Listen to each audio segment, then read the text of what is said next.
No, hang on. I got you now, brother. I haven't been canceled. You haven't been canceled. No.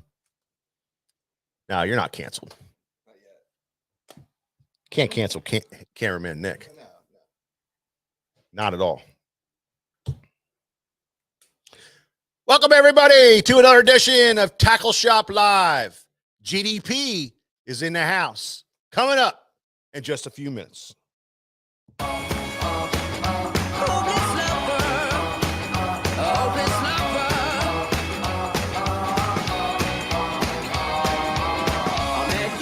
Sunny day, right there you took my breath away. Young and pretty, was it just a dream? The next day you called me up, you told me I'm your little buttercup. You came over and you fell into my arms. Well, what's up, everybody? Please tell me Ed M, Joseph Cascarino, what do you say, brother? Robert Donahue, Larry Shope, Matthew Weimer. Get home already and got signed on. Wow. David Richardson, WB Jones, first one to sign on tonight. How you guys doing? Man, we got a great show for you tonight. Ed M, what do you say, bud? Raymond Barton, what's up? Mike Hayer, Conway Hayden. What's up, Conway? Jerry Otto, Galen Heathcote. Did you get your rod, Galen? I hope so. And two. I'm hoping you got your rod and broke it in on a 5 or 6 pounder. That would be cool. Andy Garrett, what do you say, Andy? Man, you're here every week. I appreciate it, buddy. Chris Benninger, Mark, how you doing? He picked up a rod today at the sale. Greg Plank, he was here hanging out with all the guys, talking to Jacopo Galelli, who was here all day. And man, we learned a bunch of cool stuff from Jacopo. He's a cool dude. He's going to be here tomorrow too. But welcome everybody to this edition of Tackle Shop Live. My name is Mike Acord. This is George Acord, and over there behind the camera is cameraman Nick. How's it going, everybody? Glad to be here, boys. Yeah. We got this Thursday. It's Thursday. I thought we were doing a Wednesday edition. We got a great show. We got the champion going to be signing in here in just a minute. Greg De Palma.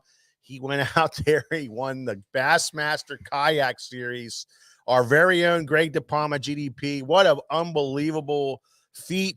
We're going to talk to him tonight and pick his brains about, what he did to catch the fish, how he caught the fish. And then, what's his deal with his kayak? Because he's doing things different. We want to find out about that. We want to let you guys know about him and how he does all this stuff.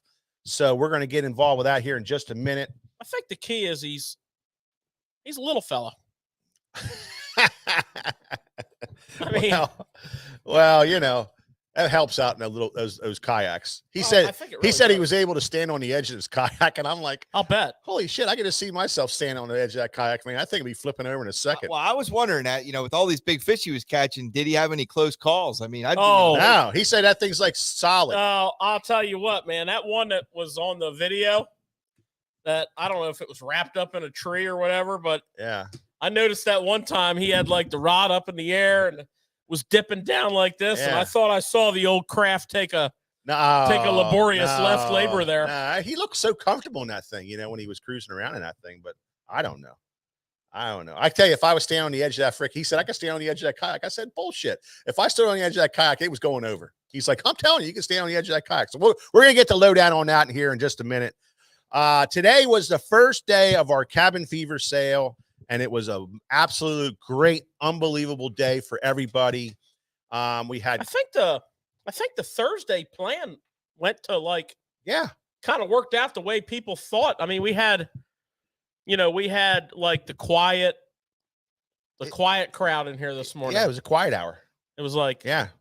I mean, guys, it was like being in a library for a hot minute. There was a lot of guys that showed up, but it wasn't super crowded. So that's exactly what we wanted to do. We wanted to spread it out an extra day so that guys who don't want to deal with crowds could come a day early. And it worked out great. They came in, they shopped, they got what they wanted. We had a great turnout here for us, so we were happy. And then Jacopo showed up, and he was in mingling with everybody and talking, and everybody had a chance to talk to him and pick his brain on what Jacopo is all about. And let me tell you something. I sat in a little bit of his seminar. Killer, freaking killer seminar. So yeah, we're gonna do that tomorrow, Friday, and Saturday again. So tomorrow we have seminars all day long, and on Saturday we have seminars all day long. If you guys didn't get here, come on down. If you're planning on coming, we will see you when you get here. Don't miss this one. This is our big one. This is our big one. This is the one this is our last big sale of the year. You're going to want to take advantage of this to stock your tackle boxes. And Mike, we have food on site, right? We have a great opportunity here for the kids. The kids set up a food booth. And I'm telling you, I'm not talking about just hot dogs, and I'm talking pulled pork. I'm talking chips. I'm talking potatoes. I got everything, man. Those guys, they do a great job. Their food is fantastic. We had them here at all the shows so far. They're coming back. And plus, you are helping out high school kids that are traveling and going to tournaments all across the country. And it's their fundraiser, so they're able to do it, and it's not so heavy on the parents, you know. That's what we're doing. I like the aspect of what they're doing. So yeah, for those of you who aren't totally dialed into what's going on here, we have, the youth fishing movement, not high school. It's youth clubs that are affiliated with a TBF club. Bass has it on their side too. Yeah, on the Bassmaster side, but on the TBF side, which is what this group is from. Yeah. The adult clubs get motivated individuals in there to start youth clubs. So, you got that part. You got the youth clubs, but they're doing their own level of competition, same as the adult clubs. So you have club level, you have state level, and you have division level, and you have nation level. Well, for those of you who fish, and I'm assuming most of you guys do that are tuned in here tonight. Yeah. There's some, as the bigger you get in your travel and time, the more your expense. So, yeah. Here we got, these kids, these kids are coming out, young adults is what they are, because that's how they behave. Yeah. And they're coming out and they're volunteering their own time to, do various fundraisers. And I mean, we do a lot of events here at the shop. Plus we have our Shimano tournament that we do, owners tournament. And they're at all of them. They're selling hot dogs. They're selling pulled pork sandwiches. They're selling raffle tickets for this or that. They got a lot of hustle. I think it's teaching them the value of $1 and how to it's great afford to do this. I applaud them to no end. No doubt, George. You're 100% right on that. It's a great deal. Plus, if you come out and you support them, you're doing your part to help those kids move on in the sport of fishing. And we all know how important that is to keep kids outside and keep the kids fishing. So that's fantastic. Plus, I also want to say we collect tackle here, used tackle for the kids. And we've had a unbelievable pouring out from you guys, our viewers and our listeners, from our podcast, from all of our avenues of social media. Thank you. You've been pouring out you've been bringing a ton of stuff. It's helping those kids out also. We're continuing to collect stuff. We still need a bunch. We're dealing with a couple different clubs. Anything you guys can do to bring some used stuff that you're setting around, you're not using it. You're not. You got rods sitting in the corner, you're never going to use again. And your wife's yelling at you about it, or for you ladies, you guys, you need a place to take your stuff because you like to keep stuff clean. You like to keep it picked up. We got the place for you. Don't throw it in a trash can. Bring it down here. We'll take care of it. We'll get it to the right people. And we appreciate all that from everybody who's been helping us out. Well, and it's got some reach. So this product so far has gone to youth clubs in the Harrisburg greater area. Yeah. It's gone to youth clubs in the Lancaster and York area. Yeah. It's gone to youth clubs in the Northeast Maryland, Elkton, Maryland area. It's gone to getting inner city youths Yeah. involved in fishing in the Patterson, New Jersey area via Go Gomez for Friends and Family and his club. Kids and family. Kids? Kids and family. Kids and family. Yeah. And his club, the Greater. I screwed you up. Yeah, I had it right in the tip of my tongue. I screwed you up. I know I did. The Greater something or other Bassmasters. But they took a load of it back. So, I mean, you're doing good stuff here. Yep. We're happy to put it in a pile and distribute it. So let's keep it up. Yeah. All right. So we're not going to let Greg hang out here too much longer. I'm going to bring him on. Like I said, Greg De Palma wins the Bassmaster, first Bassmaster Kayak tournament of the series. And here he is, Mr. GDP Greg De Palma. Greggy, how you doing, buddy? Yo, what's up, guys? Hey, Greg. Good evening, brother. Hey, Greg. What's up, little guy? Good to see. Oh, you heard that, huh? You heard Oh, I that? Well, I mean, it's true. Well, listen. Listen, for what it's worth, that kayak is rated at 500 pounds. So put that in perspective. Oh, okay.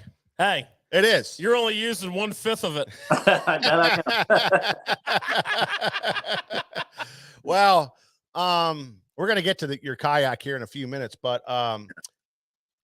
everybody that comes in this shop and calls have been saying to us, man, what do you think of Greg of GDP winning that tournament? What do you think? What do you think, man? How about that? What do you think of that? We were so overwhelmed by all the calls we got and all the support that we've got about you doing so well in that tournament and winning that tournament and how crazy it is for you to come from where you came from. Yeah. And it's really not that crazy once you explain it, but from first time on a kayak and going out and win this tournament, unbelievable.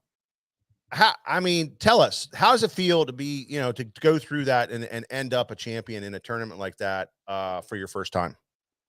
It's back up a little bit. It has been overwhelming for me too. The support, a lot of people that support Susquehanna Fishing Tackle support me too. I just want to give all you guys a special thanks first, because all your support, all the messages, the text messages, guys, it means the world to me. So I just say thank you first. But we got the best customers, don't we, Greg? Dude, you're making me love PA more and more. I used to dread coming to Pennsylvania because it was always kind of mountainy and a little bit cold. But the love you guys always give me kind of makes up for it. Telling you, man, we got the greatest customers. End of the day, it means a lot. Yeah. But to hop into that tournament and win it, man, it's been a whirlwind. It's been I never thought about winning. Well, I did think about winning, obviously. You always think about winning, but I never thought that I'd win the first tournament, obviously.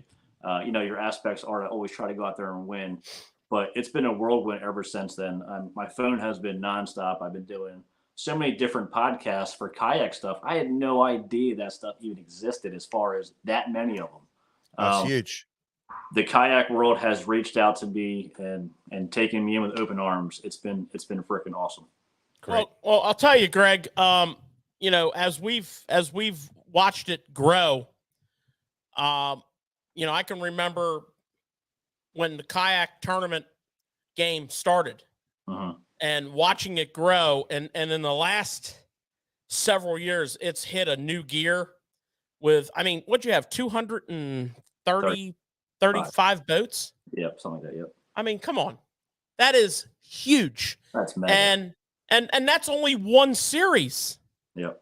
There's 2 or 3 other nationwide tournament series. Yeah, Yep. for sure. So, we're dealing with a very large segment of our sport. And I think it's extremely wise for Elite Series anglers such as you and Mike to jump in. It's like, the money gets to a certain point that you attract these guys and they're saying, oh, wait a minute. I think I might need to get a kayak. Is that what it was for you, Greg, that took you to jump over? Was it the payouts and the change that Bass was doing? Honestly, Mikey, it's additional sponsorships that I can't reach through the Elite Series. there's a whole nother side on the kayak world. I started to recognize this about 1.5 years, 2 years ago. I started to see the growth, and I started to recognize that, man, there's a whole nother side of this fishing stuff that nobody's tapping into besides Ike and Ellie. That's the only one. Listen, I tell everybody, Mike paved the way, man, for a lot of things, and this is just another thing that I followed in his footsteps. I don't want to take all the credit for this, but I do see what can come out of this. And, you know, me and Mike talked about this on the side. And the other thing about the kayak world too is, even though it's growing quick, it's not flooded yet. And I tried to explain on some of the podcasts, you know, in the bass boat world, a lot of guys are selling their shirt for nothing. And as the kayak community grows, I wanted to kind of tell everybody on the podcast, you guys now, you're such in early stages, take full advantage of what you have and don't just let it go for nothing. So I hope a lot of guys in the kayak world, you know, kind of listen to what I said. That's good advice. It's really good because, I mean, obviously we lived, you know, I came up with you guys taught me the ropes since the very beginning once we met. But in the very beginning of my career, you guys made me recognize that right off of Jump Street. So everything that I'm kind of, you know, telling everybody, a lot of it is because of you guys at the end of the day. So we've definitely seen it. And, you know, like we talked to you about, you know, we've seen it in the early days of bass too. You know, it was there. You could, you know, but then you're right. It got watered down big time. You know, I don't really feel like a lot of people, I know some people, I don't feel like a lot of students of the game and followers of the sport realize the commitment it takes to be a professional angler. And by professional angler, you know, at first I'm talking full-time, but at second, I'm talking about that crew of people that are fishing with hopes of becoming full-time. And, you know, to get there in this day and age, you might as well say you have two jobs. You're an angler, and then you have a job, but you're trying to become a full-time angler. So to that whole group of people, and now kayak anglers have elevated their game into that realm. Yeah. I don't know that people, you know, fully realize that. Now, here we are in the very early stages of the tournament season, and it's back to back to back to back, right? So we had back-to-back elites. We had back-to-back Bass Pro Tour events, Tackle Warehouse. We got the Red Crest going on. We got the first of a big series of 5 kayak tournaments in the books. We got the Classic coming up, and it's all like this. And, you know, I noticed it today. We have two professional anglers, an Elite Series angler and a Tackle Warehouse Pro here at the shop today. Jacopo Gilelli is here, and Derek Hudnall came in a little early. Yeah. Stopped in to say hi. Yeah. And, you know, both those guys are tired. They're tired. Oh, yeah. They don't just look tired. They are tired. And you know what? They didn't want to hang out with George tonight. I mean, they're going back to get some sleep because they have been on the go nonstop. Yeah. You know, what it takes to negotiate your contracts and to do the business side of things. I know we all football fans and we follow the hell out of football. You know, it's kind of like, you know, your profession is you're a professional bass fisherman, and that takes up days upon days upon days. But you also have that business side of things, Mike. Yeah. I mean, negotiating contracts, fulfilling contracts. Jacopo Gilelli told me the only way he could make this trip work out today was to fly out of Atlanta. Rather than call up and try to modify his hours, he got up at 2:00 this morning and drove 3 hours to the Atlanta airport to fulfill his commitment that he made to his title sponsor. Yeah. Now, I mean, that's pretty freaking serious, man. Yeah. If he would have called, I would have been like, dude, I mean, we're nothing but civilized here. I mean, you know, come on in a little later, come in tomorrow for God's sakes. Yeah. But I mean, that's just part of it. That's a grain of pepper in the overall scheme of things, but it shows what's going on here. Yeah. And when Greg says, you know, don't undervalue the price of your shirt, that's what he means. Yeah. Mm-hmm. So I just had to say that. No, well said, George. I mean, that's the cut and dry truth of it. And, you know, Jacopo, I mean, like you said, one of the reasons why he made it, whatever he had to do to get here is because, listen, guys, we're all tired and all that stuff, but these people, Susquehanna Fishing Tackle, they're supporting my dream. They're allowing me to be out here on the road. So I tell Mike and George, it ain't even a question. If you need me at that store, you better believe I'm there. So Guarantee that's the reason why a lot of us touring pros, we're already used to not getting sleep, so we'll do whatever. Yeah, well, whether it's you, Greg, who we know, I mean, that goes without saying. I mean, it really does. It Drop of a hat. Yeah, means a lot. But we're very, very reserved in asking. I know you are. I mean, from you especially, but from anybody. I mean, because being tournament anglers at a much lower level and understanding the sport all the way to the top levels, for us to just say, oh yeah, we need like 3 pros here for an event. I mean, our vendors are going to do that. Yeah. But, we're thinking like, what's this poor son of a gun going to have to go through? He's on a boat. Yeah. Today. Yep. He's got to be here 2 days later. Yeah. That means he's got to drive his rig, somewhere. Yep. Yeah. And then get on a plane somehow. Yeah. And then, bingo. So, it's a very, very trying business. Yeah. But, a lot of the guys do it because they realize, just like Greg said, that they appreciate the support, and they're going to give it back. They're going to give it back and make sure that their sponsors are well taken care of. And that's part of their professional side of things. And that's the part that's the work aspect, you got to put in. And I think we're getting at what Greg is talking about when Greg says, don't undersell your shirt. So let's get to some fishing. Let's get to some fishing here, Greg. Thank God. I'm not going to pick your brain on film like Drew Rosenberg over here, for God's sakes. Yeah. Show me the money. So,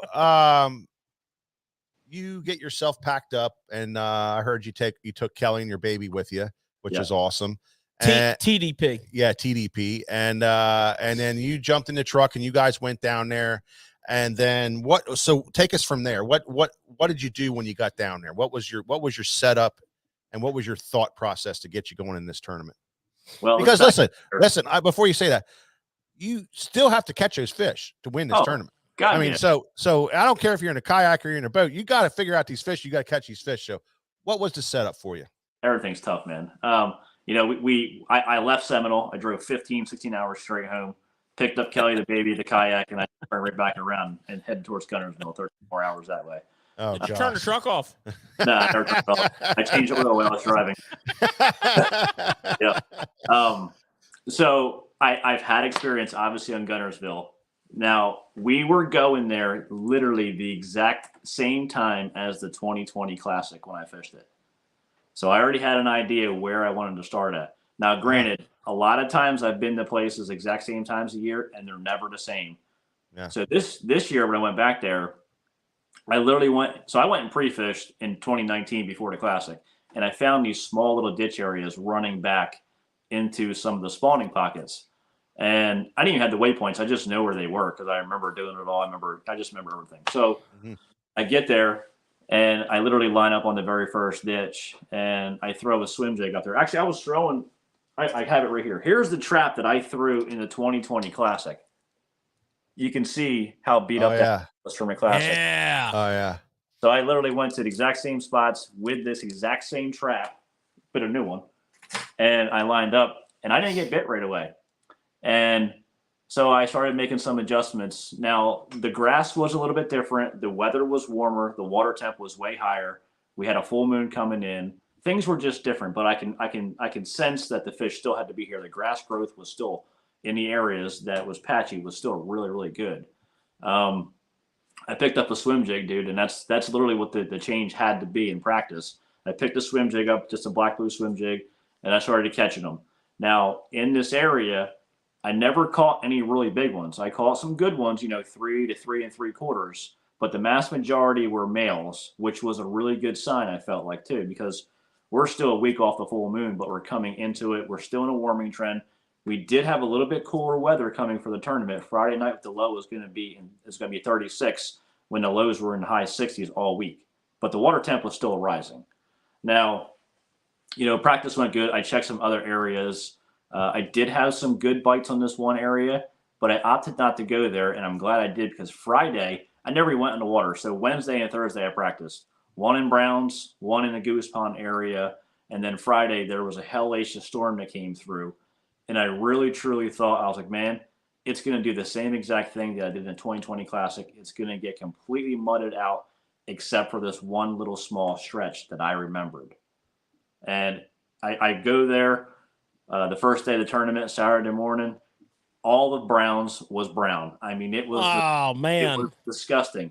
But there was that one little tiny area that I remembered from that Classic, and that is where I went. It's the only area. There's a long point that sticks out, and when that creek water comes out of that creek, all that brown water, it gets bypassed. It's like the Susquehanna River and Furnace Bay. It does the same exact thing.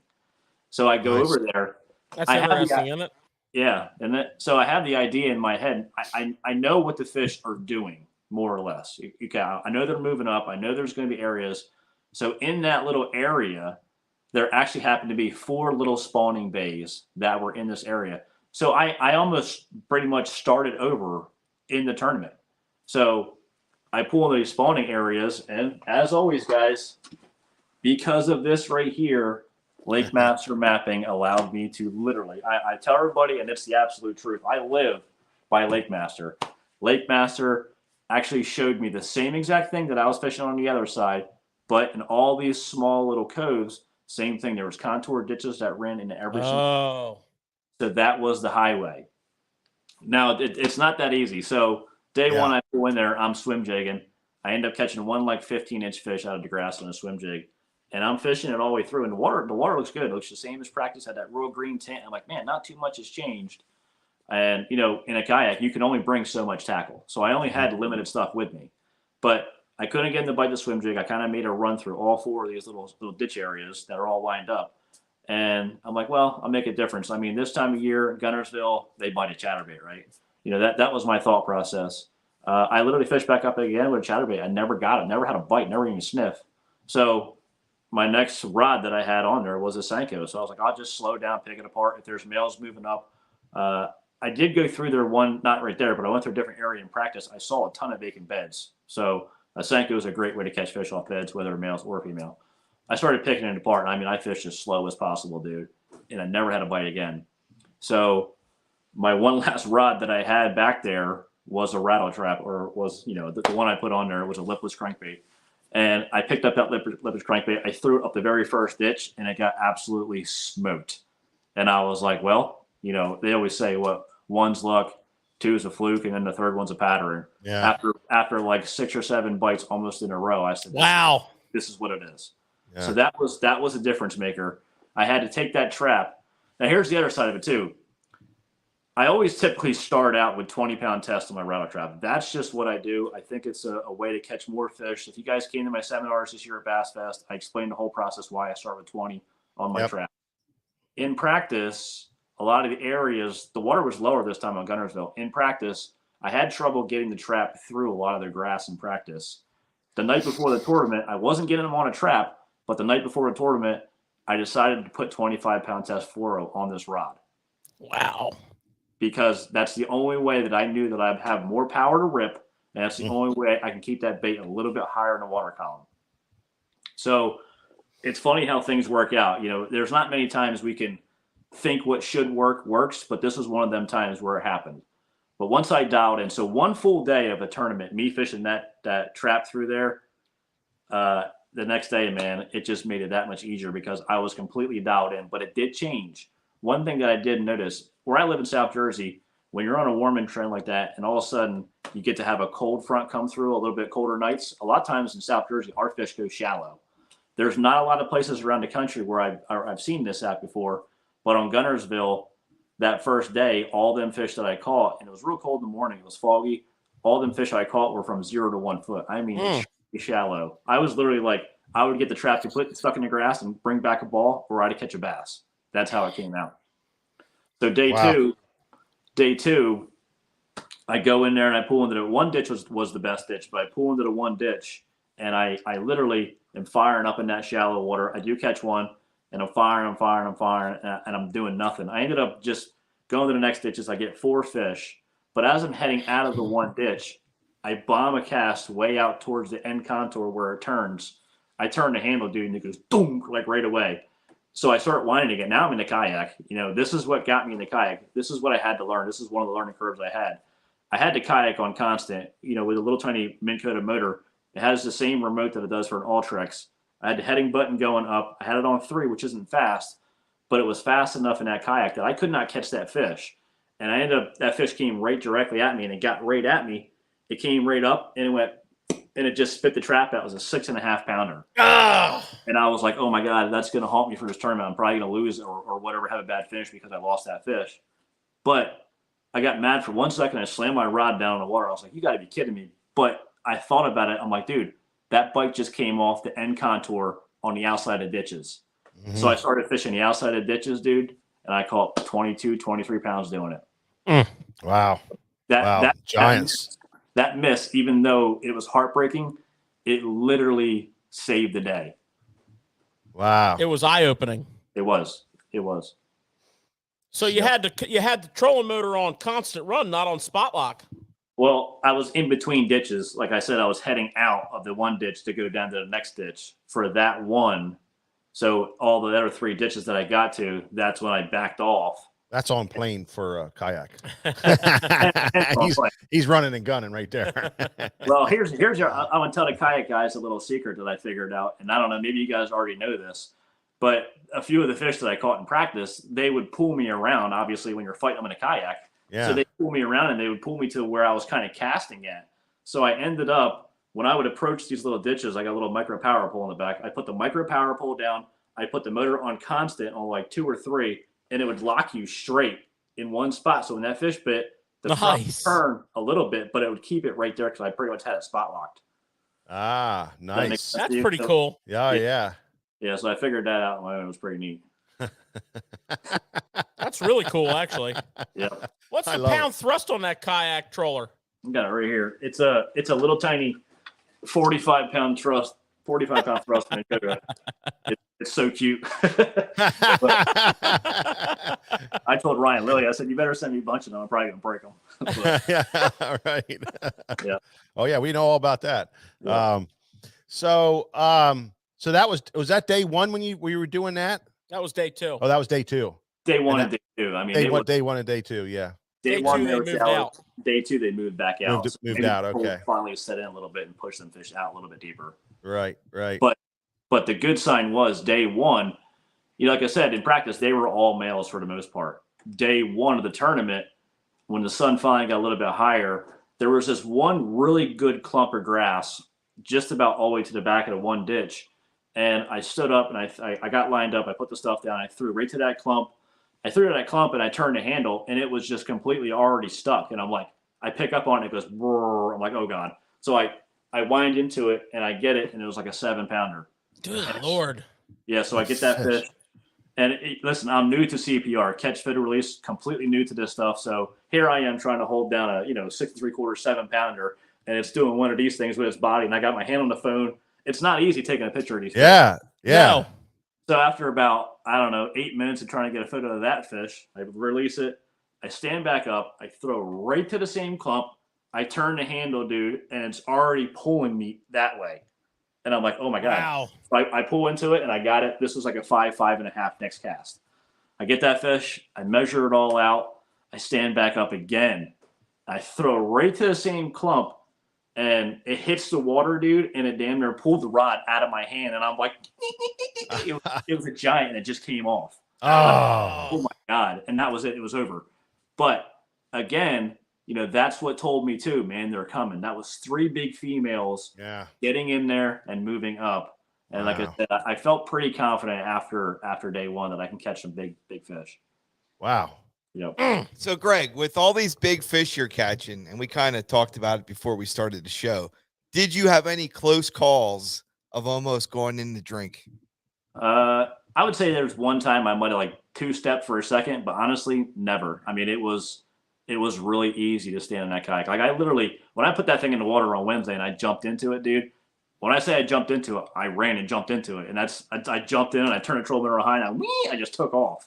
But it's stable. They have like a U-shaped design on that Old Town, and it gives it a lot of stability. Yeah, it gives it it's like a what's that one boat that everybody buys for saltwater? That's Freeman. Freeman. It has a Freeman kind of design to it. So it doesn't rock. It doesn't do none of that stuff. It just is extremely stable. Wow. Catamaran. Yep. Yeah, like a catamaran type thing. Yep. I like it a lot. Yeah, it's pretty neat. So, going into this tournament, you before the tournament, you got the kayaks and you were setting them up. Did you research like what everybody was doing and decide that you're going to not do what anybody else is doing, or did you have ideas even before deciding to do this, that design things and changes that you wanted to do with the boat? Yeah, so I saw everybody's design. I watched a ton of YouTube. Like if I was upstairs feeding the baby, I was watching kayak videos. And I saw how everybody was doing it, and I thought to myself, well, two things. I love fishing creeks, and I'm not used to having something standing up behind me because I'm not used to that in a bass boat. Mm-hmm. So I was like, man, I'm going to completely change the design here. I built a custom coffin-style box for that thing, completely sealed. We had a lot of rain on Thursday of practice. It never got wet at all. It worked out perfect. And then the rod organizers I made them all parallel to the boat, out of the way, real slender. If I go back into a creek, it's not something I got to worry about where the rods are sticking up or facing forward, how some of the racks are. I just made it completely custom. Or back casting and snagging a rod, breaking a rod. Yep. And never had a problem one time in the kayak as far as anything with rods or anything. That was what I picked up on when I was watching the couple of the videos that were posted of you fishing. I'm like, look at those rods, parallel, flat to the boat, like, not sticking up in the air where you can snag them on a back cast, hit them with another rod, hit them on a hook set. Yep. When you hit one rod against another rod at a 90-degree angle, hard, that rod might not break, but there's a very strong possibility that when it does break, that's what caused it. For sure, 100%. And speaking about rods, Greg, with the kayak series, are you going shorter rods? Like, talk to us a little bit about that. Yes, that's a great question. So I really thought about things like I always do. I went for a 7'6" cranking rod in the kayak. And the reason why I did this, I typically throw a 7.2 a lot with a trap. I threw the 7.2 a little bit in practice. But if you think about a kayak, I mean, I think we're all geared to think, you're in a smaller boat, you're loaded with water, you want to go shorter. I can see if you're flipping and pitching, that can play. But being in a kayak, it's like standing on the water. If you're in a bass boat with a 7'2", that 7'2" rod's probably 8.5, 9 foot with the swing because you're already that high out of the water. In the kayak, you're a lot lower to the water. So I felt like the longer rod would not only allow me to pop the grass off a lot better, but it would allow me when I rip it and then fish would bite it, that I still had plenty of rod into the leverage of the bend. So the longer rod made a lot more sense for what I was doing. Yeah, I totally, I don't fish from a kayak, but I totally agree with that, especially if you're sitting down. I mean, if you think about sitting down in a kayak and fishing, you're essentially like 4 feet tall. Yep, if that. So the longer rod is going to give you more leverage. Yeah. It's going to give you more reach. If you're fighting a big fish, and we all know how powerful those real big fish are. I mean, listen to the 2 Greg lost. Yeah. And you're fighting a big fish, and that big fish wants to go from this side of the kayak to this side of the kayak. That longer rod's going to let you maintain tension and pressure and go around the front of the boat. Yeah. Whereas the shorter rod, to me, it's a disadvantage in every aspect. From casting to hook setting to just power and leverage. Yeah. I see that clear as day. So George, that video you referenced a little bit ago, where that fish you thought was stuck on a stump, that fish actually surged and went under the kayak, and I dipped the rod so it could bend underneath the kayak. That fish had one treble right here. That was almost a 7-pounder. Had one treble right here in its mouth, and I got that fish because I really feel like the rod allowed me to take the load of all that. Because my drag on a cranking stick is usually pretty hard. I got a crank pretty good because I allow the rod and the fluoro to do all the stretching for me. But I feel like if I would have had maybe a 7.2, I probably could have pulled the hook out of that fish. I thought that fish dove down and got into a snag. Nope. And you were like doing all this, and I saw that guy tipping over. I'm like, we're going down. A lot of it is too. I think the camera in the back does this kind of. Yeah. That thing was solid. I watched it again, man. That thing is solid in the water. Yeah. I mean, you hardly budged it when you lean way over like that. I couldn't believe it. I'm going to give you guys a little tip that I don't really tell anybody, but because we're on SFT, I'm going to share this with you guys. All right. All right, George. I'm going to test you, George. This is the Zodius cranking stick, okay, which you already know. Is there anything about this cranking stick that you can tell looking at it besides the length? Nope. All right. This is an old Zodius. This is not a new one. Well, your hand's on the handle. Well, see right here where typically the new ones have a red mesh across. Oh, yeah. This is the old one. So here's the deal. I'm going to give you guys a little tip. I throw rattle traps, I would say, more than most because of where I live. Now, when you're doing a lot of that ripping scenario, a brand new rod, even though it's designed to take a lot of the impact, a brand new rod is very stiff if you think about it. If these are my old rods, I got a pile of these that I only use for certain scenarios, and they always go in my truck every time I go. But when I'm doing a lot of that grass ripping, this rod's still very parabolic, but one that's completely broke in, it is tremendously different versus a brand new one. It has a lot more give when you're popping the grass and the fish are just nipping at it or getting it. And I also think that's a big part of why I landed a lot of them big giant fish, because I'd pop out of the grass and a little bit less would allow them fish to get it. Well, as a student of the game, I have never. Have you ever even heard something like that? And you know what?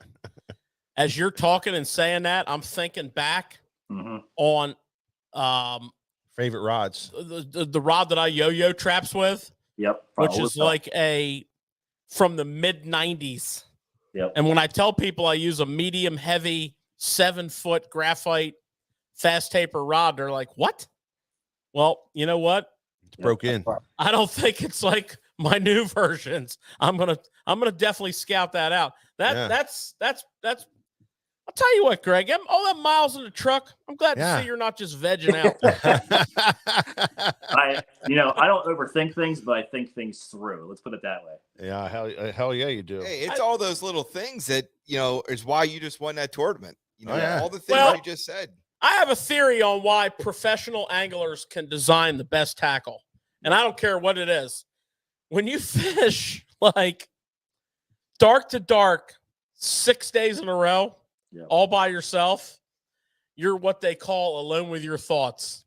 Right. And, if your mind is like, I kind of liken it to Cool Hand Luke getting thrown in the hole for, pissing off the boss.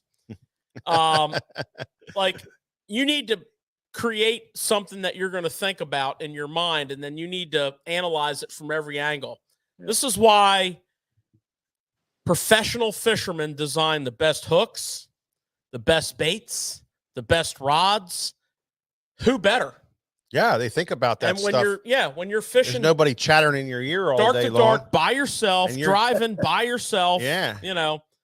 I mean, like I would say, what else you gonna think about? With the four of us here, so my scenario would be Mike ripping down the road, 20 miles over the speed limit, cranked up, heavy metal, Metallica banging.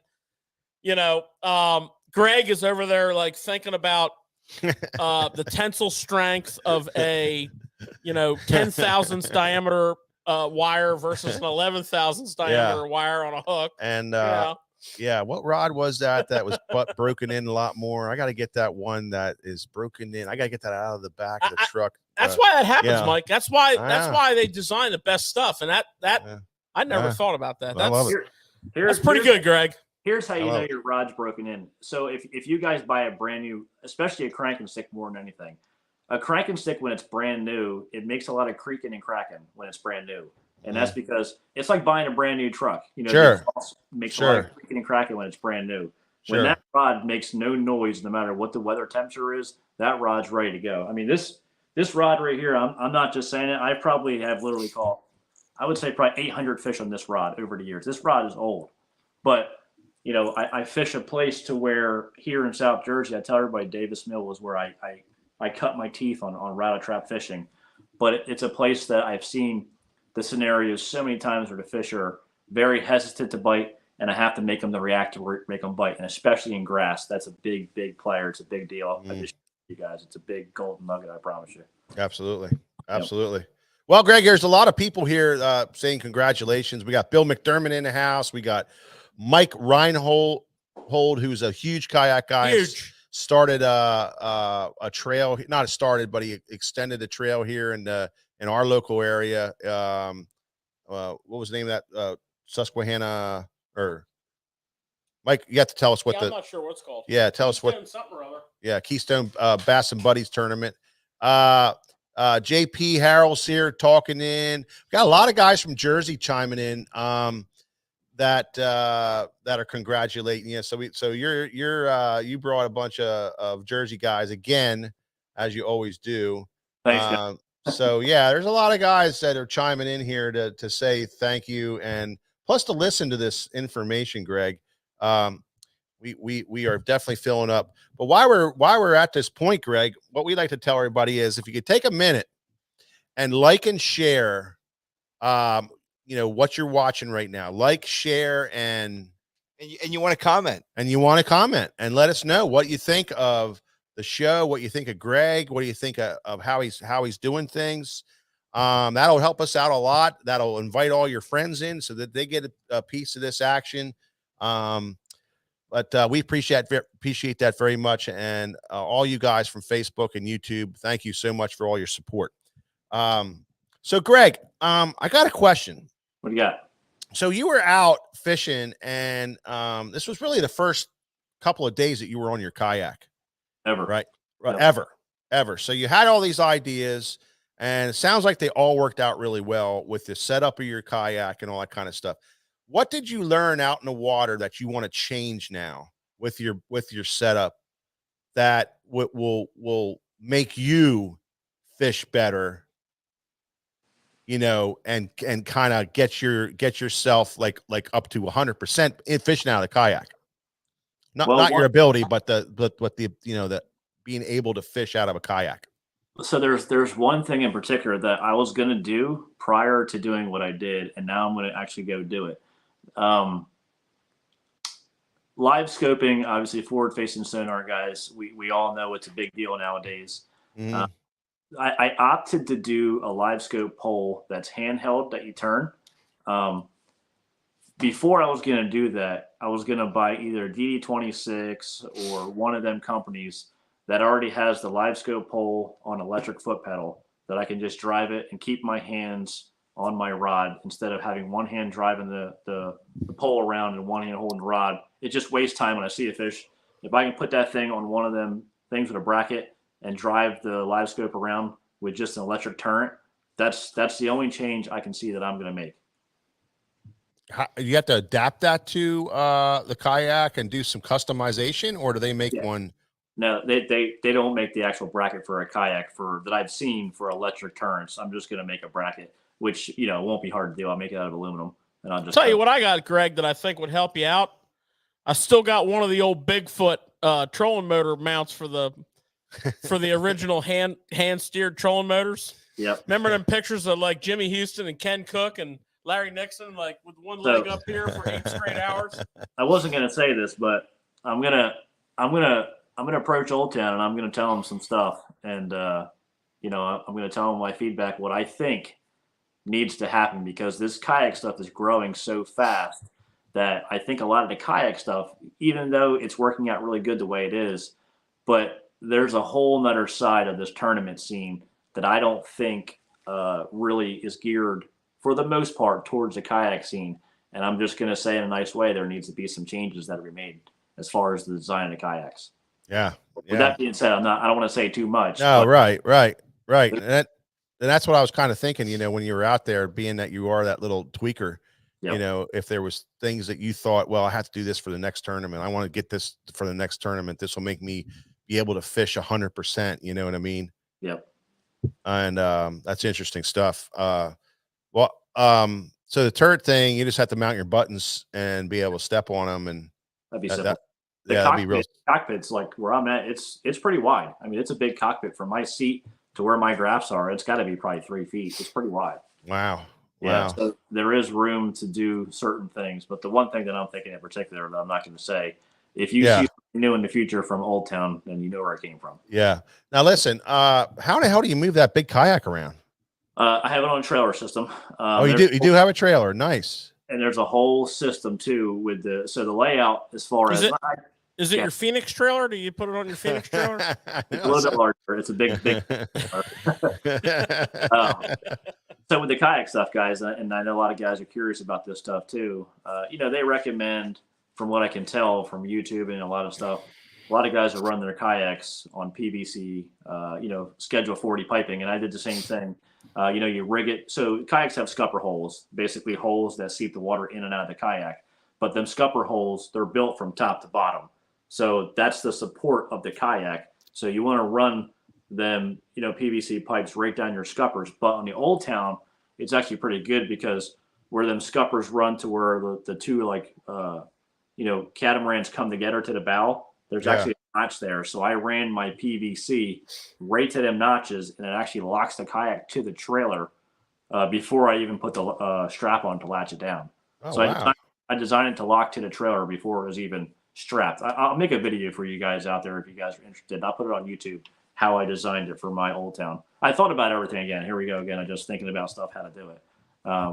I guess I got to thank my dad for all this. He's the one that gave me all the construction ideas as far as growing up and, excelling your brain a little bit to think a little more. So. Oh yeah. I mean, that's what he did for what, 40 some years. So, Yeah, 40 years. and he definitely probably thought about things a hell lot more than I ever would have, so so that's cool stuff, Greg. So where's the next one? Hartwell. So what I'm going to do is I'm going to have to take the kayak off the trailer because I think I'm going to pull one of the Phoenix seats out and run the kayak on top of my Phoenix on the way down there because I have Hartwell for kayak. That starting the next day is practice for Lake Murray. From Lake Murray, we got Santee Cooper, then 1 week off, and I think we go to Lay Lake. So I'm probably going to be on the road for the next 5 weeks once I head down there. I just got to figure out what to do with the kayak as far as how to get it there. Well, Ike puts his on top of his truck. Yeah, I think the one on top of Ike's truck is actually a dummy kayak. It's just for show because when Ike goes to tournaments, he tows one. I saw Fat Cat Newton tow his John boat behind his 4-wheeler, and that seemed to work out pretty good. So maybe just tie that sucker to your prop and go. That's what I'm going to do. You're right. That's what I'm 100%. I was going to say, man, trying to lift 500 pounds up on top. Well, I'll tell you, I have a couple. I don't own any kayaks, but I have quite a few of them in my my garage where I keep the boats. You've been there, Greg. You've seen the kayaks. Some bitches are all over the place. And used to back the jet boat in and then put the kayak in the boat, which was fine for, parking it in the garage and having some floor space, or taking it up the river and launching. I loaded 2 kayaks in that thing, launching strapped them down for and the kids or whatever to paddle back down. Yeah. But you got to be careful because them little plastic suckers will scratch the hell out of your boat. Oh, I'm sure they will. I will have it all protected. Trust me. I will. I mean, the top of our jet boat looks like somebody was on that thing with 60 grit. Yeah. Well, that's what so be careful with that. I'll get Big Daddy Clint Davis help him take it off. Now you're talking. Yeah. Hey, Greg, I got a question for you. Yo. You're used to going 70 miles an hour wherever you want to go on your Phoenix, Yep. And this was a total change. I mean, if you didn't like the spot you were at, you can't just fire up the engine and fly down the lake. Yep. How hard was it to adjust to that? Because it seems like that the way you thought it through, I mean, it really made you then go through your rod selection instead of just wanting to change locations. Yeah, so I actually practiced different this time too. Typically in practice, I don't lean on the fish at all. Like I shake almost everything with fish off once I figure out what they're biting and where they're at. In this practice, even though I was catching males, I leaned on them pretty hard because I needed to know there was a lot of fish in that area so I would not have to move throughout the day.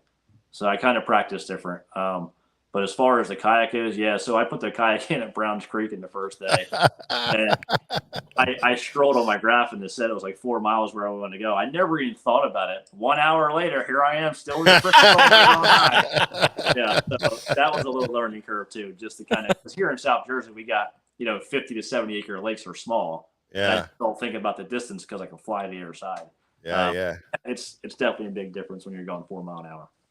Well, I think the other aspect of kayak fishing, it's kind of like, if you really want to learn and perfect and get the most out of an area, throw the keys away on your boat. Just put the trolling motor in the water.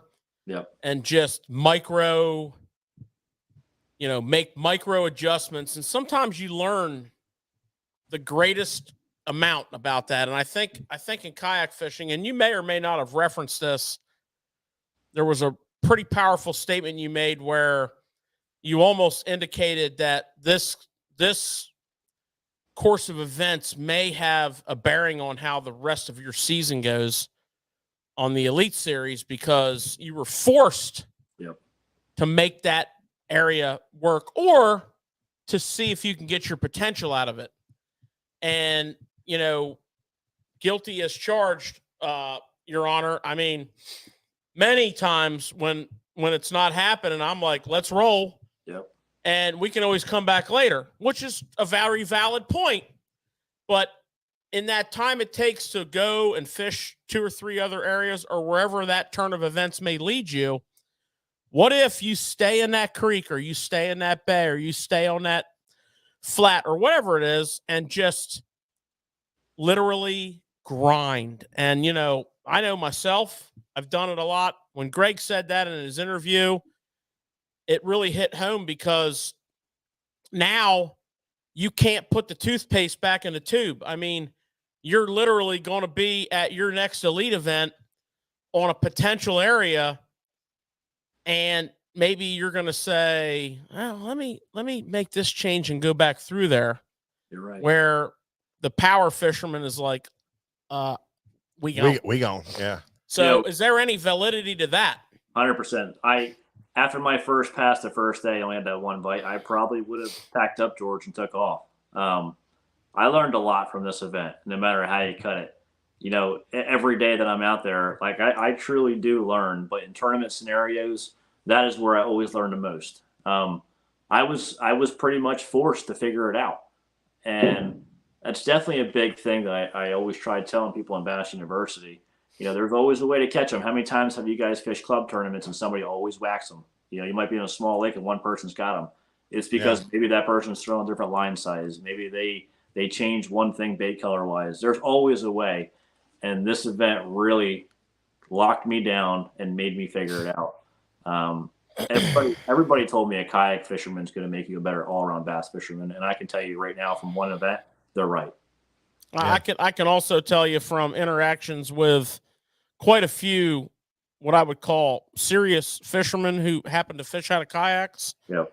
They are very good at their techniques. They're fishing throughout the many times that us boat guys are moving because the tide's wrong, the wind's wrong, the bite window closed, and there's nothing wrong with firing up that big motor and, hitting 4, 5, 6 spots and coming back. There's a whole lot to be said about putting your lure in front of active fish, but there's a whole lot to be learned by fishing an area that holds a lot of fish. I remember we did a show here a few weeks ago.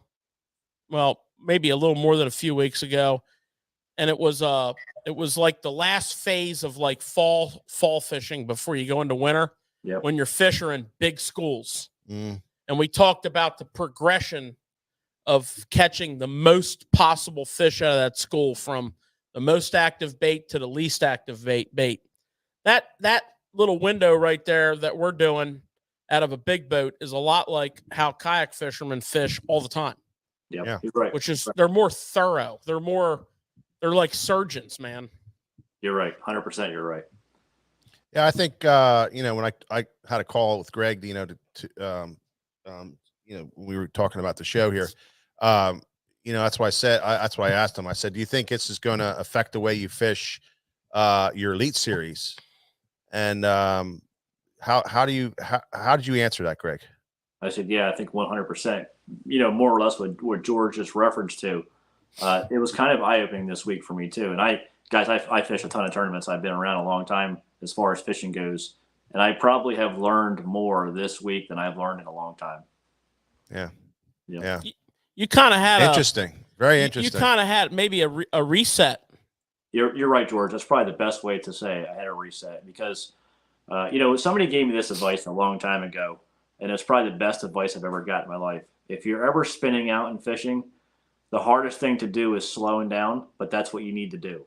So next time you're spinning out, go slower. I know that's real hard to do, but a lot of times if you look at your best anglers in the world, that's usually what they do. When they start to spin or having a bad day, they just kind of do a reset and they slow down even more and just crawl. Well, what's interesting about that is a lot of times when you feel like, and you don't even have to be a competitive fisherman. You can just be a hardcore fisherman that's in a slump of some sort. Mm-hmm. And you feel like you need to reset. You're not really in that predicament this year, Greg. I mean, you started off with a pretty good position in the Angler of the Year race. I mean, you're not getting out the shovel and digging out of a freaking bomb hole. Yep. I mean, so one would say, why would you want to reset? If it ain't fixed, don't broke it. But I think if it ain't broke, don't fix it. If it ain't fixed, don't broke it. I got it, George. Good. Oh. Which one did I say? Backwards. If it ain't fixed, don't broke it. Yeah, that's how we say it here in Southern Columbia, Pennsylvania. If it ain't broke, don't fix it. I like it. I don't know how it is down where you live, but up in Bainbridge, we talk a little different.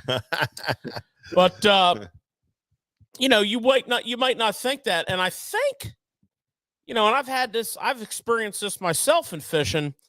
I think when you get on something like you got on and you actually took it to its nth degree, yep, I think you did get a mental reset, but not on like because you're not doing well. I think you got a mental reset on I'm doing well and I got this mental reset. Mm-hmm. And more of an affirmation, right?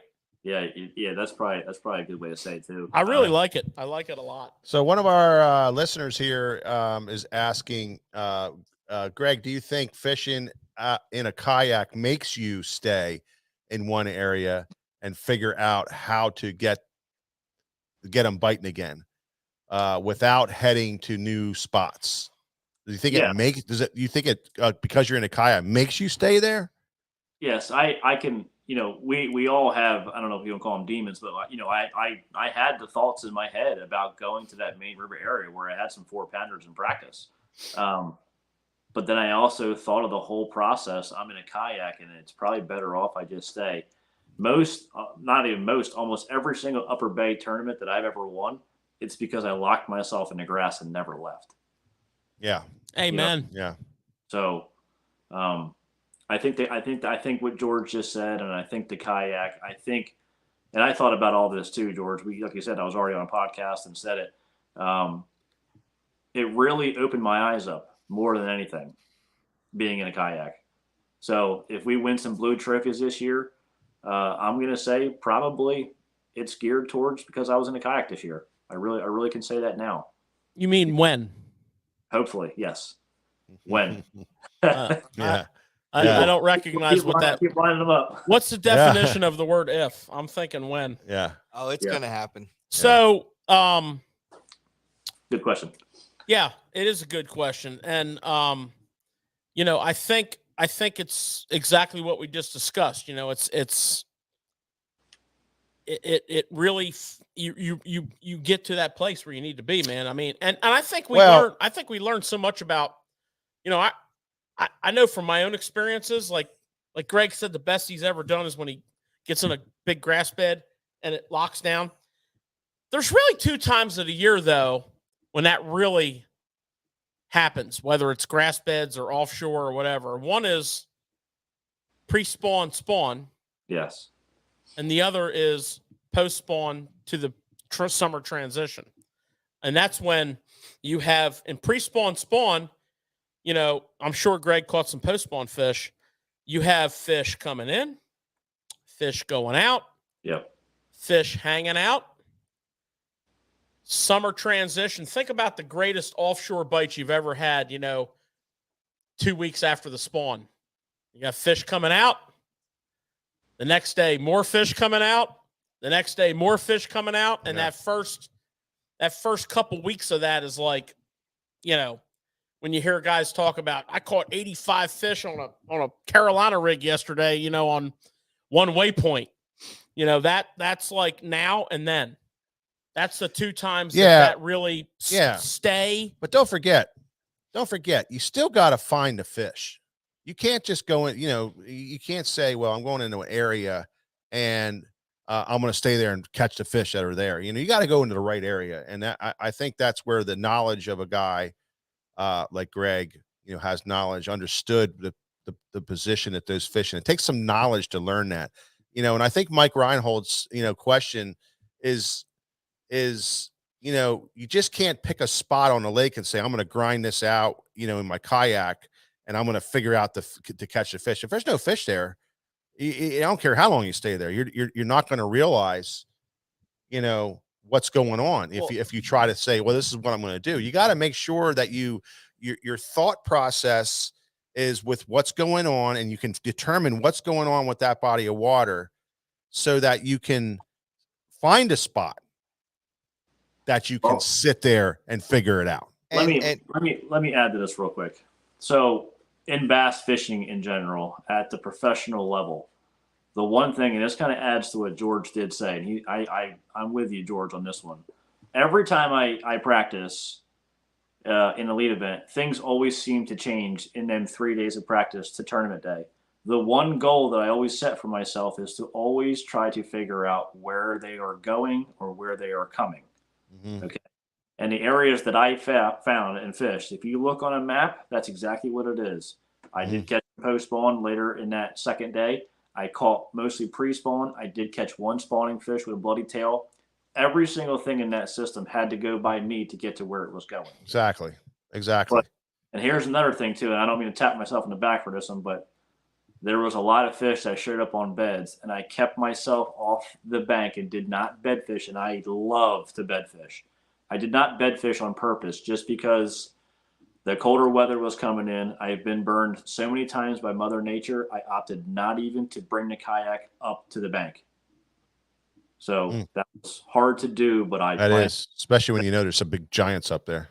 Yeah, second, our third and fourth came off spawning fish, and they were in the same creek that I was in. Yeah, but you had the knowledge exactly. to figure that you have that knowledge. So you just got to be careful, guys. If you're, and that's what fishing's all about. Is figuring out and knowing your progression of the season, and knowing where to go and how to set up on them. And that's all. It's all time on the water will give you this, and listening to podcasts and listening to people talk that are super smart and do it all the time, like Greg, and listening to that, taking those nuggets and packing them away, because you can sit on spots there's no fish. Trust me, I've done it.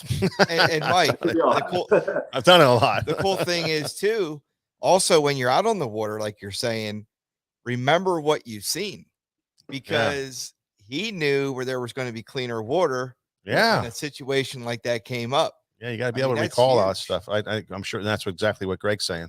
The reason why I'm so deadly here in South Jersey is because I've seen every scenario 20 different times. And when I'm faced with weird scenarios, I already know what to do and where to be every single time. And that's why we win every time we fish around here. Memory banks. Yeah. Yep. That's what makes somebody on tour, for the most part, really good. That's why in bass fishing for the longest time, that age frame from like 40 to 45 was always when the guys were the best. Is because at that point in their career, they've been to these bodies of water 5, 6, 7 times now. They've seen the seasonal patterns. They've seen the areas. They found the stuff they're looking for.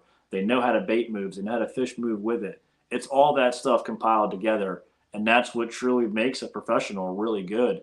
Is just experience. If you do construction or you do electrical work or plumbing work, you're really good at your job because you've been there for 20 years. You know, you see something in front of you, yeah, it'll take me 1 hour to fix that. You already know because you've already done it. Yeah. Yeah. Good stuff. All right, Greg. Well, we're not going to keep you much longer. I know I said it was going to be short, and we're already at an hour and 9 minutes with you. So we're going to let you go, buddy. Thanks so much for stopping by and explaining your win. Congratulations, first of all, too. You know, we're so proud of you. We're so happy, you know, that you got that win. That's so cool. And it's very surprising. To me, it was very surprising that you won. I mean, not because of your ability, but because you were in a freaking kayak and you're never in one before. So it was really, really cool. And we were like, oh my gosh, look where he's at. He's in 5th place after day 1. Oh my God. You know, it was really exciting. So thank you for that, giving us that excitement. And until next time, I guess we'll keep in touch with you, you know, with your travels, and we'll make sure that we keep up with both of them, the Elite Series and the Kayak Series. Thanks a lot for stopping by, Greg. Thanks, Greg. We really appreciate you, buddy. You guys have hunting to win tomorrow too, or no? Oh yeah, he's here all day tomorrow. Make sure you rod him a little bit, man. You get it out of him, he's gonna put it right back on top of you. But make sure you give it to him. Trust me. Oh yeah. Oh, don't worry about that. Oh, you know how we roll. I think you know us well enough. You know how we roll in here. We'll be on him like a bad habit. He's a good guy. I like Derek a lot. Yeah, he really is. He was on the show via Zoom for St. Croix. Yep, I watched it back in the fall. I think it was. So now he's here in person, and really looking forward to interacting with him tomorrow. Yeah, it's good. Get out here, people. All right, Greggy. Thanks so much, buddy. We'll talk to you later. All right, guys. Thanks for having me again. Bye now. We'll talk to you. Bye. Wow. How about that, man? Greg De Palma dropping some great knowledge bombs. I really like the fact that he does it his own way. You know, he thinks about things. He thinks things through. Even though he watched a lot of video and really studied setups of kayaks, he set a kayak up the way he would like it to be, and he went, you know, totally different than what a lot of guys have. But that's what works for him. You know, there's guys that have different setups that work for them. But I really like the fact that he's thinking outside the box.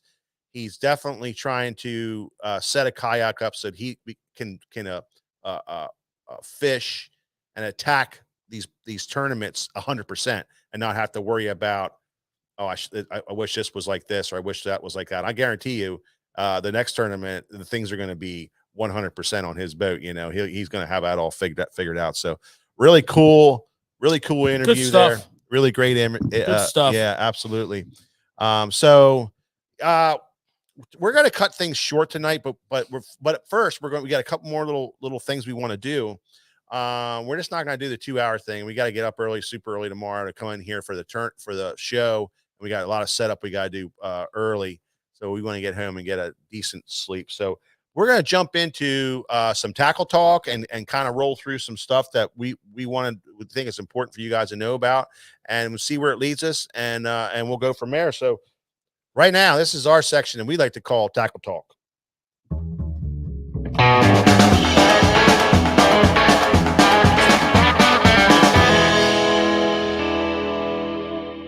All right. Yeah, what do you think, Mike? Yeah. Well, we got all kinds crazy of stuff. We got all kinds of new I'm telling you, man. It's like this week was like 3 Christmases all at once. Well, I don't know. It was really cool. Didn't seem too much like Christmas to me. Well, I mean, all the neat stuff, all the neat new stuff. You know, mean, a lot of new product. It was fun. It was fun messing with the new stuff. It always is. Yeah, a lot of new product at sfttackle.com. And as always, we're gonna pick a few things to break down.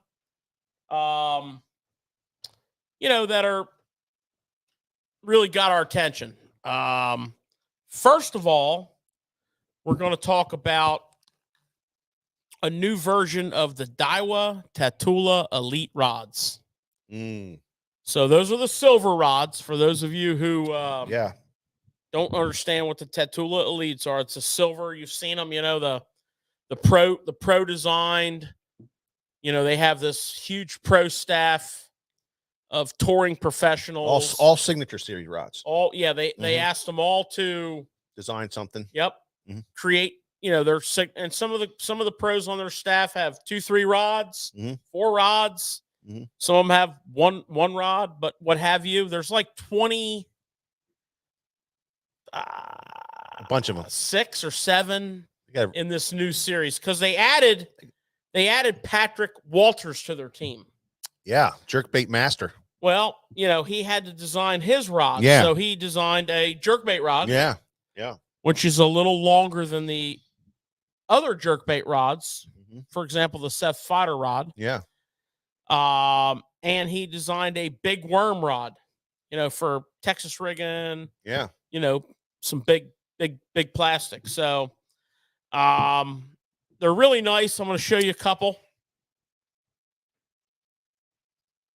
Beautiful rods, man. The redesign of them just absolutely beautiful. The first one I'm going to show you is going to catch your attention because it's cork. Cork grips. So they're not all cork. Yeah. Most of them are not cork.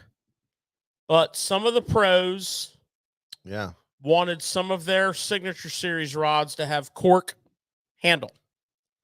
They like to feel cork better. And I'd like you to look at that reel seat. That is the same material that the reel seat on the Steez series of rods is made from. So the reel seat has been the most significant upgrade to this series. You're into a carbon reel seat that is unique to each rod.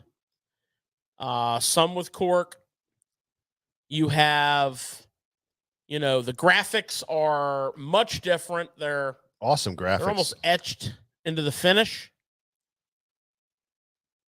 And the rods feel great. This is this particular one here is a 610 medium. Whose rod's that? And this is a reaction series rod. And this is the Patrick Walters jerkbait rod. 610. Which I just randomly grabbed this off the rack. So, this has a true fast taper, not extra fast. Yeah. It's light. It's a nice jerkbait rod. 610. I mean, this rod would be perfect for a jerkbait, a pop-R. Yeah. Quite a few, roll cast and a little square bill to the bank. But very, very nice. The price did not change at all. This rod's $189.99. Perfect. So that's interesting. Mm-hmm.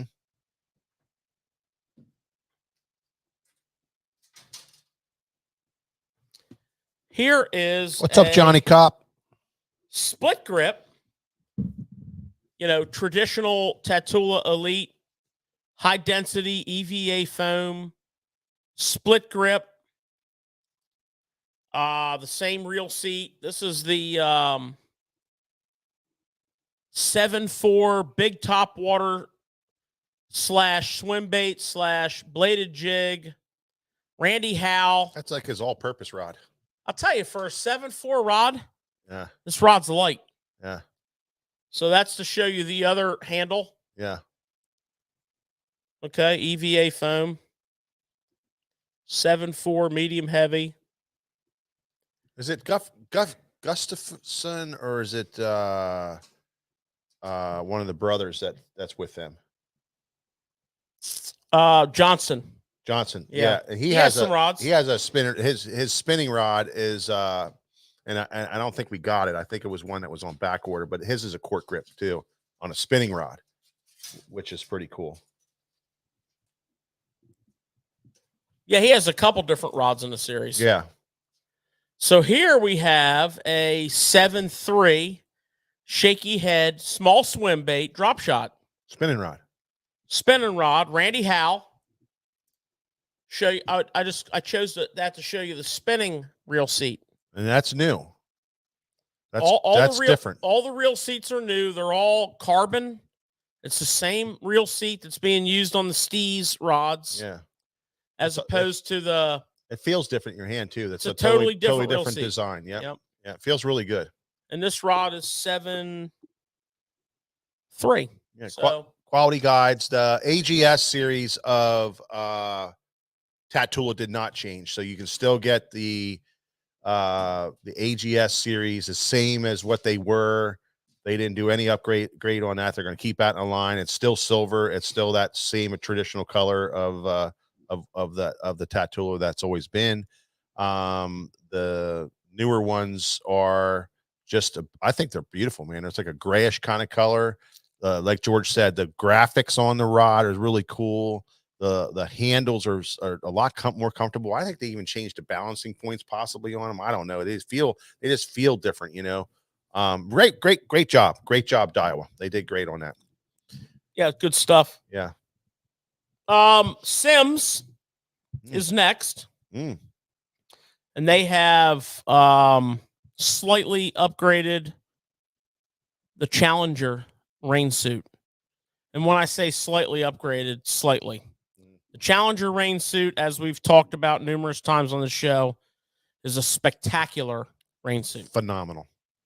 It uses the Toray fabric, which is a 2-part laminate, breathable membrane, absolutely waterproof, absolutely breathable, absolutely proven over years of service. Mm-hmm.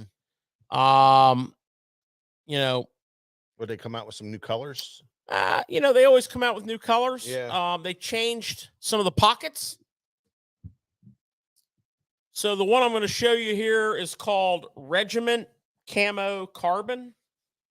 This is currently our best-selling colorway here at the shop.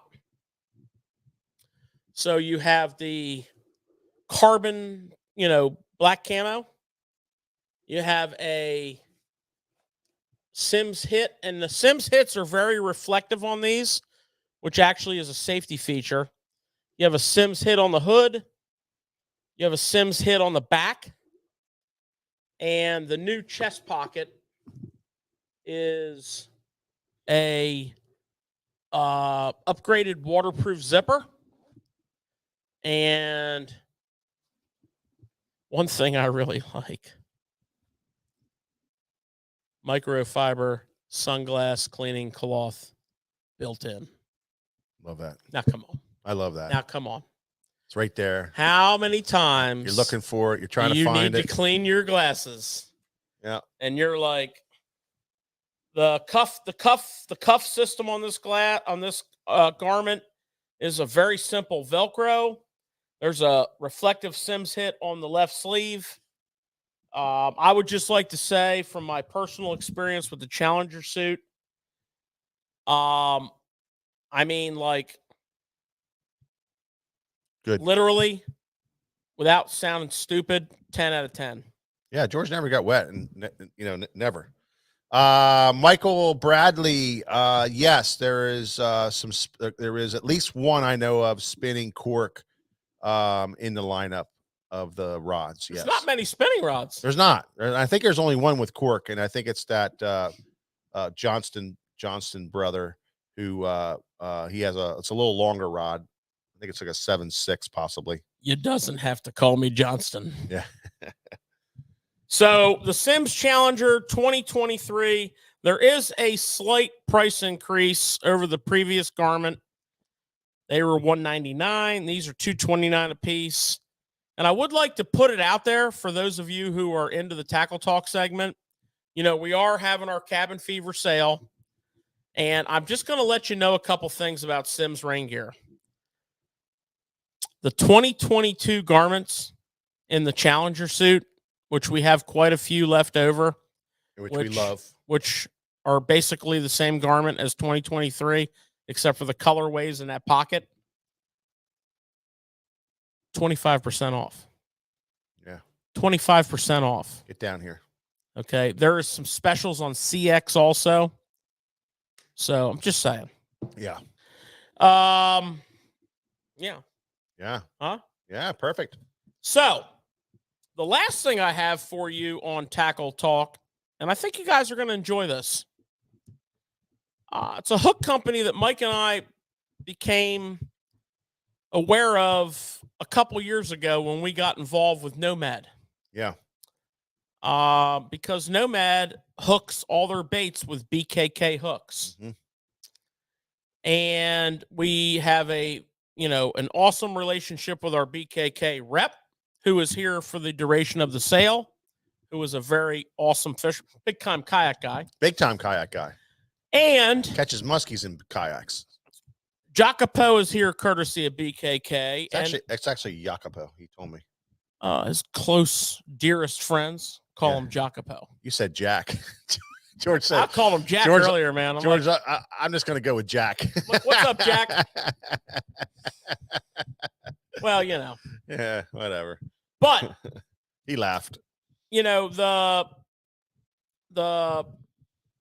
they made their bones and saltwater hooks, but I got to tell you, they're freshwater stuff, and I'm going to go over some badass stuff. I'm going to go over 4 pieces here. Well thought out stuff. We stock a good chunk of the line, but I'm going to go over 4 pieces. I think I knocked my treble hook. Here it is. So the first thing I'm going to show you is the treble hook, and it is called the Spear, and they've got a bunch of trebles. This is the Spear 21SS, and the SS stands for super slick, which refers to the finish. This ought to be fun for you to get, cameraman Nick. This is a size 6. 8. 8? What do you got an 8 for? It's the only sample I had. Oh. It's a size 8. But they have a super slick coating on them. They're a light wire, very strong Point your hand down a little bit. Okay. Yeah. Gotta be a little more professional with this, George. Well, I'm trying.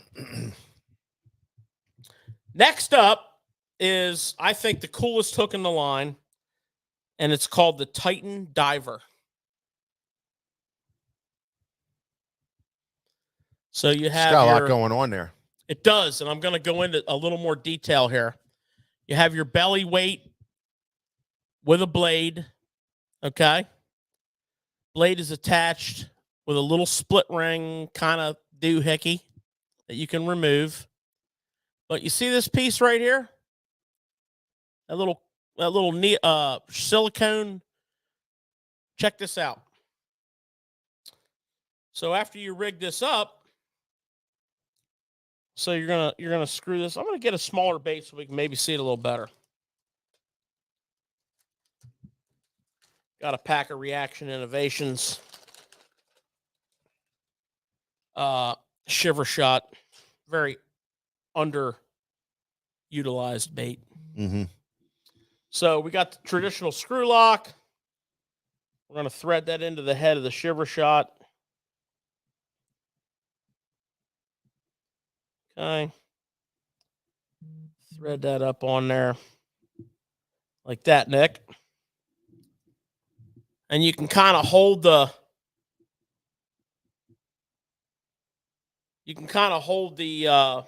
bait next to the hook.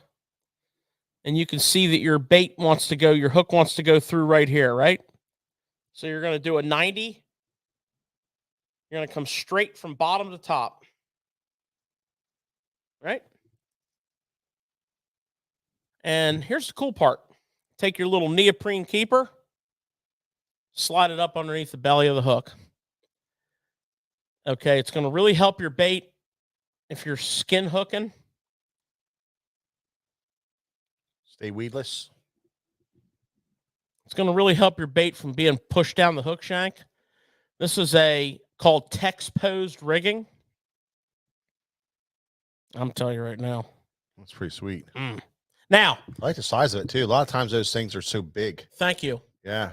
So the interesting thing about Titan Diver, and there's a couple other ones we carry.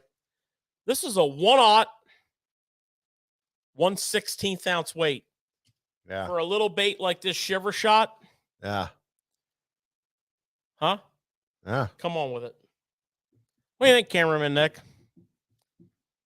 I really like how free that blade is too. I'll tell you who likes mother. this hook, boys. Skeeter Steve. Ah. All about it. He is. You know, they're using some similar rigs to this on Lake Norman right now for the Red Crest. The next hook I want to show you, and I have two more here, so stick with me, because I think the quality, these are forged hooks also, so they're not going to flex. The quality, this is the Silent Chaser EWG, extra wide gap. Right, Nick? Slick coating, ball head. Put your little net on here. Put your little General on there. Put your little Z-Man TRD on there. Let's put a Shiver Shot on there. Hey, man. Put whatever you want on that In case thing. you haven't figured it out yet, I really like the Shiver Shot. Yeah, that's a great bait. Mike and I have We caught some big smallies. many packs of Shiver Shots in our boats. Mm-hmm. Like many packs. Drop shot. The little belly weight. Look at this. Wait till you see this. I mean, this is going to want to make you run right out and hit the river tonight. I wouldn't mind fishing the river Tonight? No, I wouldn't. So, Nick, look, you can already Somebody's tell how this taking it. baby's going to come together. See how I'm measuring it up? Check this out.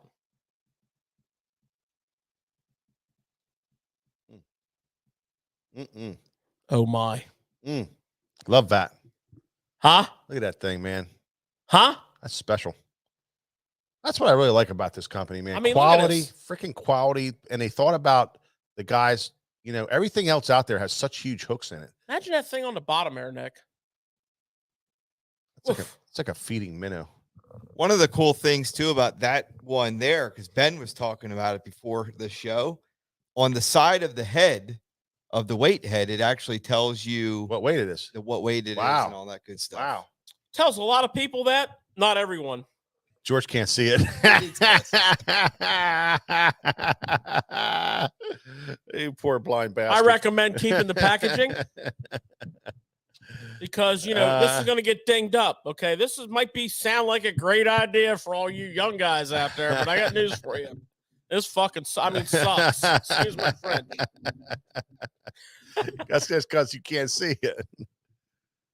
All right. What else you got? Excuse me. Come on. Move it on. All right. My last jig head I want to show you, I'm very excited about, and it's probably the main reason that I adopted the BKK line here for Susquehanna Fishing Tackle, and it's their Ned head.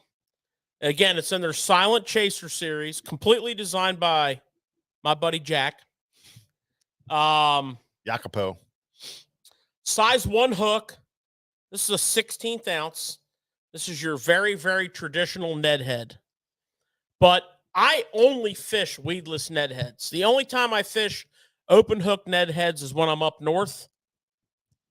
Out here on this river, it's just out of the question. But I really like the nylon weed guards on this and the way that they are molded in 2 separate spots to bracket the hook. You can see it real good right there. Right there. Okay, now let's put a Shiver Shot on there and see what she looks like. Love me some Shiver Shots. I got these bad boys for days. Oh, yeah. I mean, I got just mountains of them. So what I'm going to do on the jig head is I'm going to kind of aim up where I need to come out at because I want it nice and straight. You know what I'm saying, Mike? Oh, yeah. I got a way of doing that All a little right. better.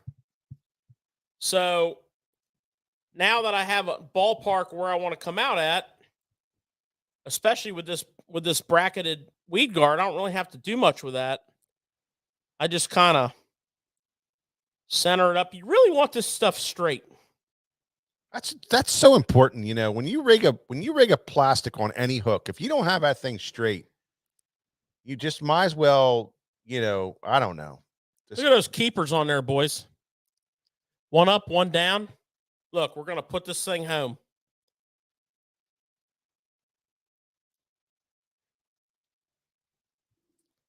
Look at that. Now this is going to stand up on the bottom like this. Look at that. Mm-hmm. Very nice. All of this stuff is now up on sfttackle.com, so you guys can go right to the website and really look at the pictures. We got really nice pictures on there. You can check them out and order some of this stuff up, because I'm telling you, it's really high quality products. Their pores are so crisp and clean. The hooks are super laser sharp right out of the pack. The wire, a special wire that they use. Very nice. It's a very high grade wire. It's a strong hook. It is very strong. It's very worthwhile. And don't get it wrong. The hook market is crowded. It is. It's unbelievable. You know, but last week this stuff is different. Last week we introduced Redline. Yeah. Superb, high quality vanadium steel hooks. Unbelievable. You know, prior shows, we are huge fans of Hayabusa. Hayabusa, absolutely. Extremely high quality. Yeah. Very, very thorough product line. Unbelievable. I mean, the hook market is crowded. Gamakatsu, Mustad, Owner, VMC, and Trocar. Man, I mean, crazy. just to name a few. And then when you add in every shape, style, size, we have thousands of hooks in here. Thousands. Nick, we have thousands. And yeah. And I remember when George was this was 15 years ago. He's like, Mike, we're going to span the hook market, our hook selection out, and we're going to have every freaking hook that you need for any rigging situation. And I just want you to know it's going to probably be like an hour and a half. And I'm like, really? He's like, yeah. You know, and not only that, we're going to have every friggin' jig head you need for every kind of rigging situation you're going to need. And that's going to be like finishing out the rest of that aisle. Huh? I mean, we have we got everything. We have the belly weighted swim bait hook from number 1 to 12-aught. Yeah. But not just in one manufacturer. Yeah. In 5 manufacturers. It's crazy. Well, you know what? It's out of control. Good for you, and I'll tell you why. He loves every freaking hook known to mankind. As a shopper, and everybody listening and watching this appreciates you, George, because it is so frustrating when you pick out your favorite bait, whatever you want to use, and you can't find what you need to be the hook for it. Yeah, the riggins, man. You got to have the riggins. I know a guy. Yeah, you know a guy. I know a guy. We got him. I know a guy. All right, George. Yeah. That's about it, man. I just wanted to mention Redcrest. For those of you who are not watching it or can't follow it, I mean, it's just a confusing nightmare. Trying to get on. It's a 300,000 first place. They had 2 days of prelim. They cut the field to 20, from 40 to 20. So 20 people go home tonight. Tomorrow they're going to fish 20. They're going to cut it to 15 for Saturday. They're going to cut it to 10 for Sunday. They're going to shoot it out for one winner. They're paying down to 20th place, I believe. All of the weights from tomorrow, Saturday, and Sunday count. They're all cumulative. It's a 5-fish limit. Okay. Weigh, score tracker, 5-fish limit. Very confusing. But it's on Lake Norman, which I've spent some time on. It's pretty cool. They're catching the hell out of fish. Lake Norman is a giant lake. To Mike's point, they are catching fish. They are. They really are. It's usually a very difficult lake to catch fish. It's a spotted bass lake. It's on an upswing. You know, all bodies of water are cyclical. Yeah. It's on an upswing. You can go out there and catch, 111s until you run out of worms. Yeah. Like it's exploding. We've seen happen in this tournament. We've seen that happen in this tournament, right? Yeah. We saw Jesse Wiggins on day 1 sit on a wall, and every single cast until you had to change the channel just caught a fish. Yeah. Just one after another, and his limit weighed like 11 pounds. There's big fish in this lake, but they're few and far between. They're the difference maker. Edwin Evers had a 6-pounder yesterday. But I wanted to highlight 5th place going into the weekend. Weights are zeroed now, yesterday and today. It served to get 20 people to move on and 20 people to go to the boat show. In 5th place, Dakota Eber. This kid is hot. I mean hot. Yeah, Keep an eye on him. If you're not watching this tournament, I encourage you to, from the standpoint of view of we're all students of the game. You're going to see some really awesome use of a shaky head. Yeah. You're going to see some really awesome use of a wacky rig. Yeah. You're going to see, and we talked about it on the show a few weeks ago. You're going to see what I call the Southeast U.S. wake bait, the Spro Zero minnow, the Rapala BX Waker, the modified Cotton Cordell minnow, the modified Bomber Long A. These are stick baits from 5 to 6 inches that you cast out, wind in, leave a wake, and you draw up your better quality bites. This bait's playing. You're also going to get a chance to see the underspin. Brian Thrift putting the underspin into work. The bladed jig head, right? Yep. So tune in, have some fun, watch live. Yep. If you come on out here to the shop for Cabin Fever Sale, we're running. Streaming it. Yep. And we're talking it. Tomorrow we have Jack Capelli and Derek Hudnell in the house. Destin DeMarion. Destin DeMarion is he's on his way right now. Burning gas as we speak. He called me up, George, and he was like, Mike, can you get me a hotel room a day earlier? And I'm like, sure, man. What's the matter? What's going on? He's like, man, we're getting a big giant snowstorm tonight. He said, I want to get out of Dodge before. He said, I'm not, I don't want to get snowed in. He said, it's supposed to snow like hell out there. So he's jumping in his truck tonight. He's going to be rolling in town about 1 o'clock. And we're getting him all set up right now. So fantastic. Yeah, be safe driving. I hope he's listening. He said he was going to listen. Be safe driving there, brother. Can't wait. The Destin show. DeMarion. Yep. Jack Capelli and Derek Hudnell. Yeah. As well as the SFT pro staff. Cameraman Nick will be in the house. Yeah. You know it. He'll be burning some film. Yep. So Cabin Fever Sale runs all the way through to Saturday at 4 o'clock. You can go online to sfttackle.com and see the schedules. It's all on there to see what, if you want only have a short period of time, you want to see somebody, you can see what the schedules are. But come on down. It's not only that, the education is always great in here, but these deals are hot. It's unbelievable. If you want to stock up for the year, this is the sale to do it. At least get the first quarter of your baits bought and ready to go. Big time. And then for all you guys that are just out of town, you can't get here, don't worry. We have an online sale for you. A great sale. Check it out online. It starts on Sunday. So Saturday night at midnight, it'll click on. You can purchase online from Sunday, Monday, and Tuesday of next week. We'll get that shipped right out to you. And we'll work on getting them shipped out. Now, usually there's a little bit of a delay because we get a lot of orders, but don't worry. We'll get them out to you in just a couple of days. But thank you, Greg, for Greg De Palma for stopping tonight. Thank you. I got one last thing, guys. I want each one of us to close with our word of the day.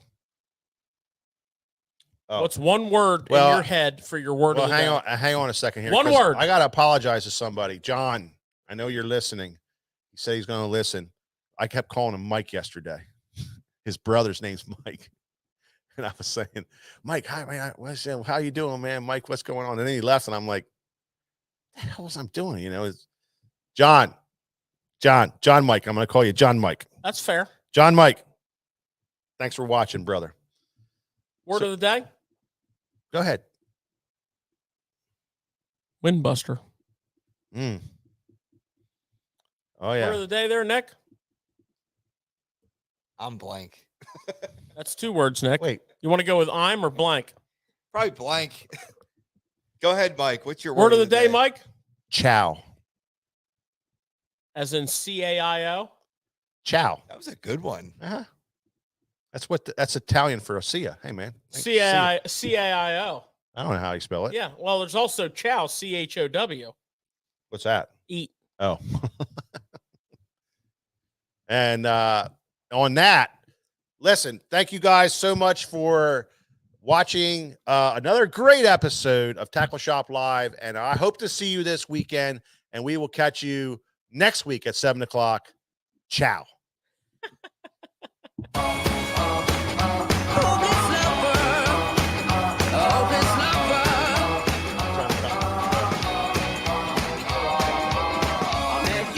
Sunny day, right there you took my breath away. Young and pretty, was it just a dream? The next day you called me up, you told me I'm your little buttercup. You came over and you fell into my arms. Well, I know what I feel. Please tell me your love is real. You make me smile when I think of you. If I am down, oh, and I am blue, I can't get enough. You make me happy, I feel so fine. Oh, how I wish that you were mine. I can't get enough. Thank you, Matthew, for the beer. Soaked in sweat, with chills running down my neck. I'm going crazy from just the thought of you. A long blonde hair and your beautiful smile. Your sense of humor makes it all worthwhile. Don't make me wait.